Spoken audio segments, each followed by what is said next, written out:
ہر گزرتے دن کے ساتھ مریم نواز کا سخت ہوتا ہوا سیاسی بیانیہ اور ان کا بڑھتا ہوا سیاسی قد اب وزیر اعظم عمران خان سے زیادہ پاکستان کی فوجی قیادت کے لیے ایک درد سر بنتا جا رہا ہے، جسے نواز شریف کی سیاسی وارث آڑے ہاتھوں لے رہی ہیں۔ اپوزیشن کے جلسوں میں مریم نواز وزیر اعظم عمران خان کو تو تنقید کا نشانہ بناتی ہی ہیں، لیکن اب ان کے سلیکٹرز کو بھی مانجا لگانا نہیں بھولتی۔ بے نظیر بھٹو شہید کی برسی پر بھی اپنے خطاب میں مریم نواز نے عمران خان سے کہیں زیادہ ان کے لانے والوں یعنی سلیکٹرز کو آڑے ہاتھوں لیا، جو بقول مریم اب عمران خان سے آہستہ آہستہ فاصلہ اختیار کر رہے ہیں۔ مولانا فضل الرحمان بھی حال ہی میں کہہ چکے ہیں کہ اسٹیبلشمنٹ اب انہیں کہہ رہی ہے کہ ہماری جان چھوڑ دو اور اس پر تنقید کرو جس سے لڑائی ہے، ہمیں درمیان میں مت لاؤ۔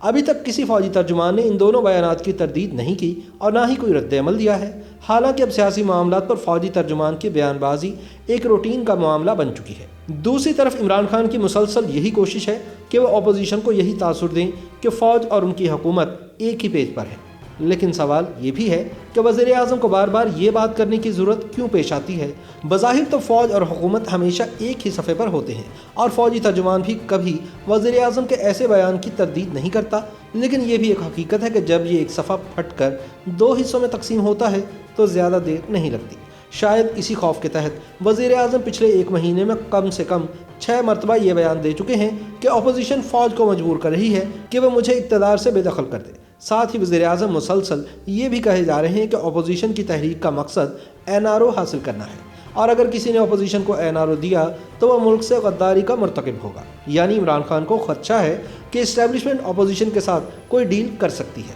اس لیے وہ ایسی کسی ڈیل کا راستہ روکنے کے لیے غداری کا الزام عائد کر رہے ہیں۔ سیاسی تجزیہ کاروں کا کہنا ہے کہ اپوزیشن کی قیادت بڑی وضاحت سے یہ بات بار بار کہہ چکی ہے کہ ان کی تحریک عمران خان کے خلاف نہیں بلکہ انہیں اقتدار میں لانے والوں کے خلاف ہے۔ اسی لیے army chief general Qamar Javed Bajwa اور ISI کے سربراہ لیفٹیننٹ جنرل فیض حمید مغل مسلسل اپوزیشن کے نشانے پر ہیں۔ ان حالات میں اگر سلیکٹرز نے اپوزیشن سے اپنا گریبان چھڑوانا ہے تو اس کا ایک ہی طریقہ ہے، وہ ہے کپتان سے چھٹکارا۔ دوسرے لفظوں میں اگر فوجی اسٹیبلشمنٹ اپنے کاندھوں کا بوجھ اتارنے کا فیصلہ کرے تو اس کا آسان ترین حل یہ ہے کہ اپوزیشن کی حکومت مخالف تحریک کو کامیاب ہونے دیا جائے اور اسمبلی میں وزیر اعظم کے خلاف عدم اعتماد کی تحریک کامیاب ہو جائے۔ دوسری طرف یہ بھی اطلاع ہے کہ عمران خان کو لانے والے ان ہاؤس تبدیلی جیسا درمیانی راستہ نکالنے کے لیے تیار ہو چکے ہیں، لیکن نواز شریف اور مولانا نئے الیکشن کے سوا کسی حل پر راضی نہیں۔ تاہم ان حالات میں بھی مریم نے ابھی تک ریس سے پاؤں نہیں ہٹایا اور اسٹیبلشمنٹ پر ان کے کاروبار جاری ہے۔ اس بات کو ناقدین بھی تسلیم کرتے ہیں کہ مریم نواز PDM کے پلیٹ فارم سے زبردست پرفارم کر رہی ہیں۔ مریم نواز کی گڑھی خدا بخش کی تقریر بھی کچھ ایسی ہی تھی جس کو سننے کے بعد سلیکٹرز کو یا تو کوئی راستہ نکالنا پڑے گا یا پھر مریم نواز سمیت PDM کی مرکزی قیادت میں دراڑیں ڈالنا پڑیں گی۔ مریم نے اپنی 27 دسمبر کی دھواں دھار تقریر میں کہا کہ جب سن 2008 میں پیپلز پارٹی اقتدار میں آئی تو نواز شریف نے پارٹی کو بھی صاف صاف بتا دیا تھا کہ وہ حکومت گرانے کی کسی سازش کا حصہ نہیں بنیں گے۔ 2008 میں پیپلز پارٹی کی حکومت بنی تو بہت سارے لوگوں کو یہ تھا کہ وہ حکومت گرائی جائے، تو محمد نواز شریف نے کہا نہیں، اپنی پارٹی میں بھی اس رائے کو کچلا اور کہا کہ نہیں، یہ حکومت اپنے 5 سال پورے کرے گی اور عوام اور حکومتوں میں لانا اور لے جانا سیاسی جماعتوں کا نہیں، عوام کا کام ہے۔ لہٰذا جب جمہوری حکومت نے 5 سال پورے کرنے شروع کیے تو تمام جماعتوں کا سیاسی کوڑا کرکٹ اکٹھا کر کے جنرل پاشا نے ایک جماعت بنائی جس کا نام تحریک انصاف ہے۔ پھر اس جماعت کو منتخب حکومت کے خلاف دھرنوں میں استعمال کیا گیا۔ 22 سال در بدر کی ٹھوکریں کھانے والے کو اٹھا کر 22 کروڑ عوام کے سروں پر مسلط کر دیا گیا، اور آج وہی عمران خان خود چیخ چیخ کر کہہ رہا ہے کہ وہ نااہل اور نالائق ہے اور یہ کہ تیاری کے بغیر حکومت میں نہیں آنا چاہیے۔ سیاسی جماعتیں اپنی حکومتیں پوری کرنے لگیں، جب جمہوریت پنپنے لگی تو کچھ قوتوں کو جن کو ڈیوائیڈ اینڈ رول سوٹ کرتا تھا ان کو تکلیف ہونے لگی، تو پھر ہم نے دیکھا کہ سیاسی کوڑا اکٹھا کر کے جنرل پاشا نے ایک جماعت بنائی جس کا نام ہے پاکستان تحریک انصاف، اور پھر اس جماعت کو آپ کی منتخب حکومت کے خلاف دھرنوں اور سازشوں میں استعمال کیا گیا، اور پھر اس کے بعد